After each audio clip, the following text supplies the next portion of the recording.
Shalom, selamat berjumpa kembali. Hadir bersama dengan saya, Pendeta Dr. Richard Sabuin. Shalom Pendeta. Shalom. Puji Tuhan. Dan juga Pendeta Joseph Sianipar. Shalom Pendeta Simorangkir. Shalom Pendeta Sabuin. Shalom pemirsa. Pemirsa, kita sudah mendengarkan firman Tuhan yang disampaikan oleh hamba Tuhan Pendeta Sabuin, Richard Sabuin, yaitu penghiburan Yesus Kristus. Jangan menangis. Dan pada kesempatan ini kita akan kembali mendiskusikan pelajaran yang sudah kita dengar dan mencoba agar pemirsa boleh semakin menjiwai pekabaran yang kita sudah dengar dan dapat diaplikasikan dalam kehidupan kita. Bagi saudara-saudara pemirsa yang berada dalam kelompok peduli, saudara boleh diskusikan ini dan kita berharap ini akan menolong kita untuk mengalami kebangunan rohani untuk tetap setia kepada Yesus Kristus. Baiklah, sebelum itu mari kita buka acara ini dengan doa. Kita sama-sama berdoa. Bapa kami yang di surga, Bapa yang baik, bukan kebetulan Tuhan mempertemukan kami dengan pemirsa yang menyaksikan siaran ini. Kami mohon agar Roh Suci-Mu hadir bersama dengan kami, memimpin akan diskusi kami ini, sehingga apapun yang kami katakan datangnya dari Tuhan, menjadi berkat bagi semua yang mendengarkan. Nama Tuhan ditinggikan. Terima kasih Tuhan, kami akui Engkau dan kami terima Engkau sebagai Yesus Kristus, Juru Selamat dan Penebus kami. Amin. Amin. Baiklah, Pendeta Richard Sabuin, bagus sekali khotbah yang tadi sudah disampaikan, dan kalau boleh bisa dirangkumkan dan kita boleh aplikasikan dalam kehidupan kita di akhir zaman. Baiklah, terima kasih Pendeta Simorangkir, pemirsa sekalian yang berbahagia. Wahyu pasal yang ke-5 memuat suatu penglihatan yang dilihat oleh Yohanes yang kekasih. Dan pada waktu dia melihat penglihatan ini, entah bagaimana dia menangis. Ayat yang keempat berkata, maka menangislah aku dengan amat sedihnya. Nah, biasanya kalau kita menangis, kecuali mungkin untuk beberapa orang, ada yang bisa menangis dalam mimpi, ya, lagi tidur tiba-tiba menangis, mengigau, dan harus dibangunkan. Biasanya kalau menangis, mungkin itu mimpi yang menyedihkan atau mimpi buruk. Dan banyak orang yang menyaksikan bahwa kalau kita bermimpi buruk, ya, sampai kita menangis, tidak tahu jalan keluarnya gampang sekali, yaitu bangun aja. Bangun saja, karena ini mimpi. Bangun saja, maka selesai masalah. Kita tinggalkan cerita dalam mimpi itu, kita kembali melihat bahwa kita ada dalam kamar yang nyaman, di atas tempat tidur. Kita tahu besok pagi atas pertolongan Tuhan kita bangun, kita boleh melihat istri atau suami atau anak-anak, melakukan pekerjaan dan semua berjalan dengan baik. Karena solusinya satu, ya, bangun saja. Tapi kali ini itu bukan solusinya. Yohanes dalam penglihatannya, dia melihat bahwa Allah duduk di atas takhtanya, dan di sebelah kanan Allah ada sebuah gulungan kitab yang dimeteraikan dengan 7 meterai. Pada zaman Perjanjian Lama, ini menggambarkan bahwa pada saat itu akan ada pengukuhan atau pelantikan raja. Dan raja itulah yang akan memegang tampuk pemerintahan, yang akan setia terhadap gulungan kitab Taurat tersebut dalam Perjanjian Lama, sehingga rakyatnya memastikan bahwa kerajaan ini memang akan dituntun dengan baik oleh raja yang baru yang akan dilantik. Nah, dengan latar belakang inilah maka Allah memberikan penglihatan kepada Yohanes apa yang kira-kira terjadi di sorga pada saat Yesus sudah mati dan bangkit, sebelum ia naik ke sorga. Digambarkanlah demikian suasana di sorga dengan adanya takhta Allah dan gulungan kitab yang dimeteraikan dengan 7 meterai. Tetapi persoalannya adalah siapakah yang layak membuka gulungan kitab itu. Ayat yang kedua, ayat yang ketiga, tidak seorang pun yang di sorga, atau yang di bumi, atau yang di bawah bumi, yang sanggup. Betapa pentingnya membuka gulungan kitab itu, karena gulungan kitab itu menandakan adanya masa depan yang pasti. Maka dengan tidak adanya seorang pun yang sanggup membuka gulungan kitab tersebut, sekali lagi pemirsa, ini dalam penglihatan yang diterima oleh Yohanes, maka Yohanes pun menangislah, Alkitab berkata, dengan amat sedihnya. Bukan hanya meneteskan air mata. Ini menangis dengan sangat sedihnya.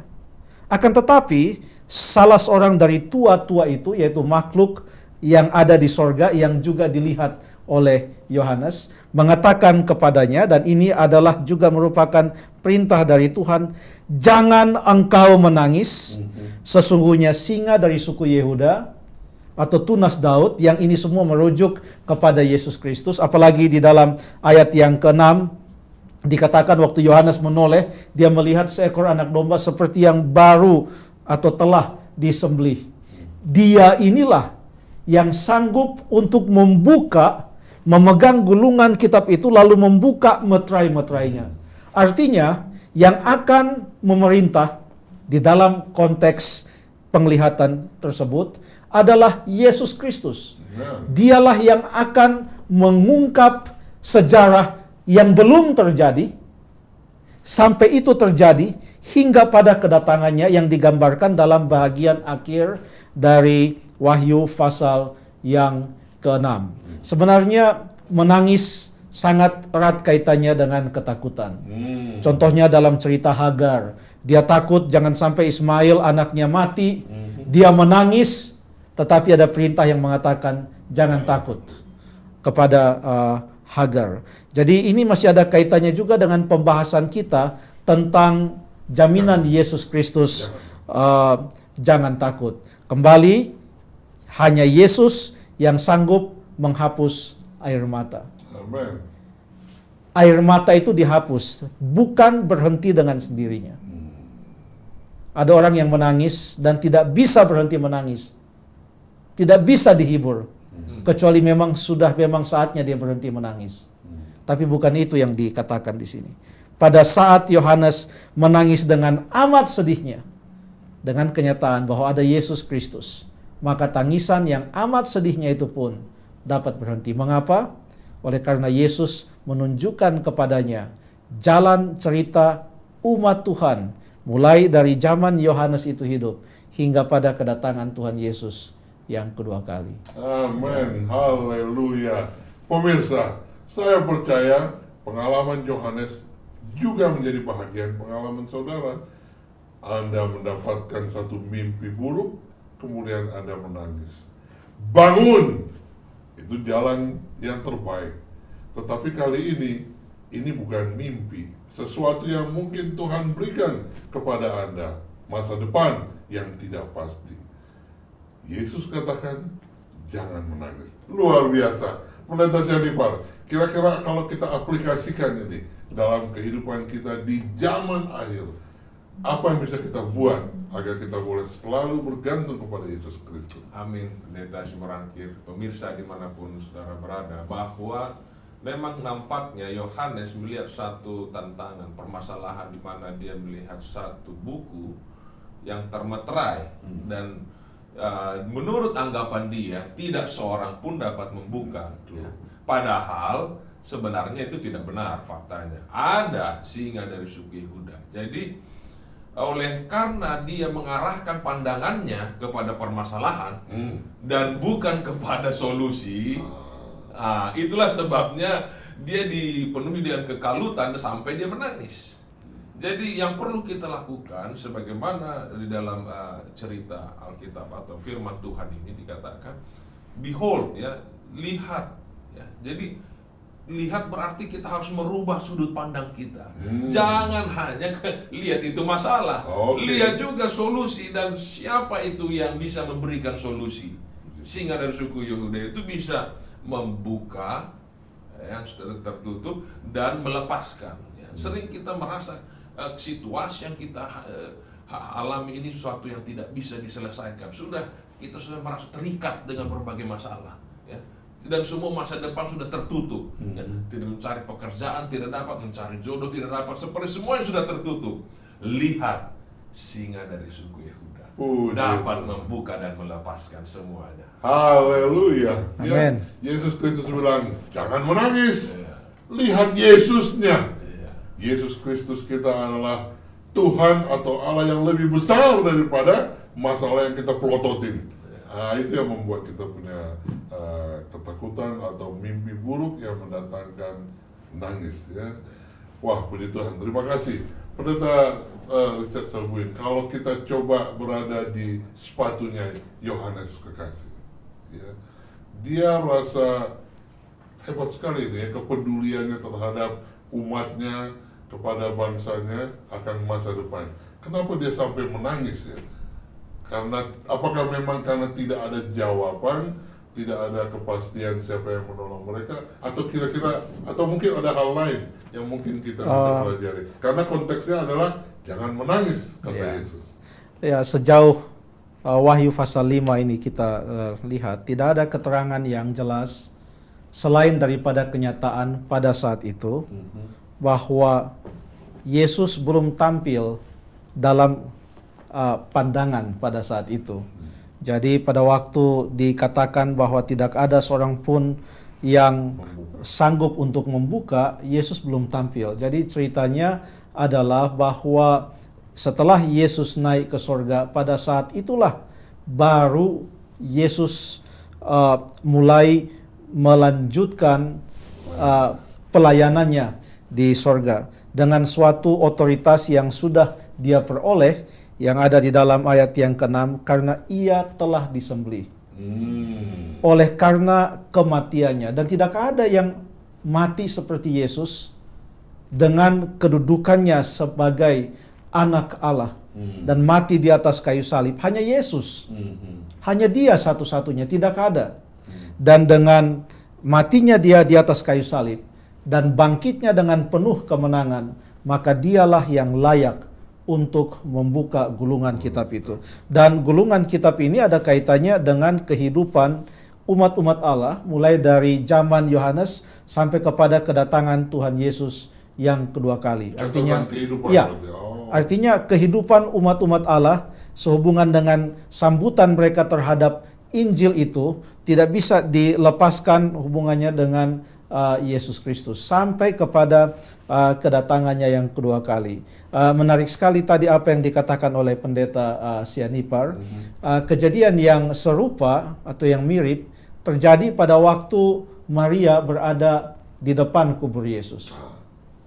Ya, dia menangis karena yang dia lihat adalah kuburan itu. Dalam Yohanes pasal yang ke-20. Semua digambarkan di sana. Dia menangis terseduh-sedan karena dia melihat kuburan itu. Tetapi kemudian ada yang panggil dia dari belakang. Betul. Maria. Pada waktu dia melihat, kemudian dia katakan, Rabuni. Barulah dia boleh berhenti menangis.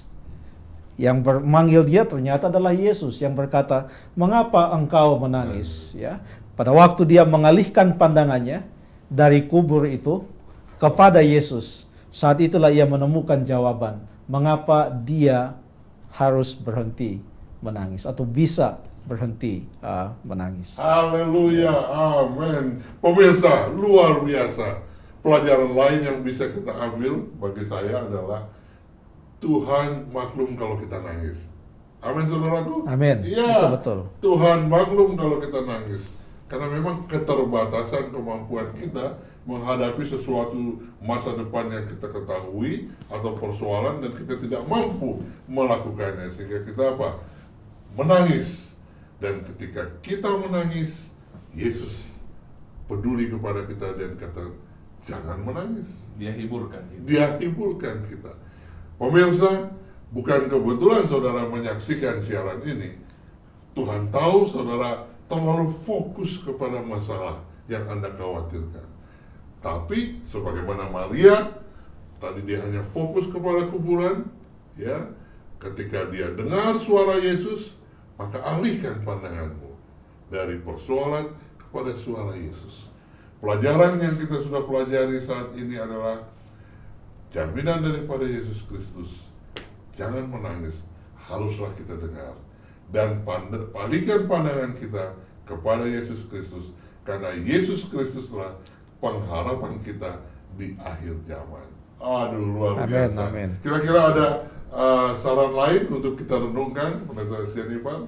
Ya, bahwasannya memang sering kita menangis oleh karena kita juga tidak yakin akan masa depan. Seperti buku ini kan mengenai masa depan. Betul. Dibuka ini dan dimeterai dengan 7 meterai, 7 angka sempurna. Jadi orang yang menangis sering khususnya yang ditinggalkan kekasihnya ketika mungkin meninggal, ya, suami atau istri, karena kan terus hopeless, nggak ada lagi masa depan, ya.